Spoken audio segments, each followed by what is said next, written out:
Major Emmanuel Kutesa or program coordinator mu State House nuwajwecire mukuru wihanga aha mukoro go kutongoza kwa mati 10 hamwe na za engine na nobutimba obo mukuru wihanga yaherize kibina cha Kisenyi Twetungure group ngo batungure intase yabo. But I'm cautioning them not to use in illegal fishing, to cooperate with the security. Agamato ngaza kwanga gakora miliyoni 2.80 buri week n'amatu 10 ko kubaramu urenga uraza kwanga bakora sente nundi mukimanyisa ngo no bakuba bagumana bajubagiye umunyanja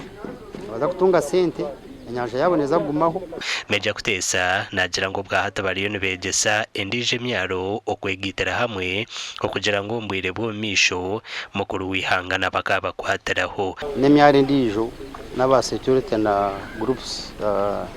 leadership ntuza kutana kwa gusensitizinga n'umukurembezo weganga naza kugishikaho ntuza kumuhandi cyane tumushobora at least buri mwaro naza kureba uko araguyambe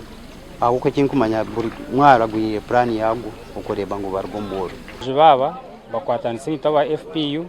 kure ngutwarwanisa enjubambi eriyo mizi eri kuretera binyanja kwamo kandi nyanja gine kutuyamba ni entase yabo akaba yagati ya National Park tobakuhinga tobakukoraki akonyanja ngo musirwawo. Wilson Asimwe mukuru w'entebe yakashata habwe gombora ya Lake Katwe nagira ngo amatabaga gabagakozesibweje nigisha kwiha abantu binjo mu bworo kandi tugakuja kuyamba family zabo bunga hakuberi yatora umuntu average ndukozesa abantu 10 izo family 10 ezira govora hamatu ago so netusima tutaina bugarukiro obo mulimo mukuru president gwe yatukorire netusima coordinator omuteraniza witu kandi netusima n'abandi bona abatuberireho mukureba ngo amato getu gasobora gukora kurungi. Amakuru agagasha kwa Gilbert Muhanguzi.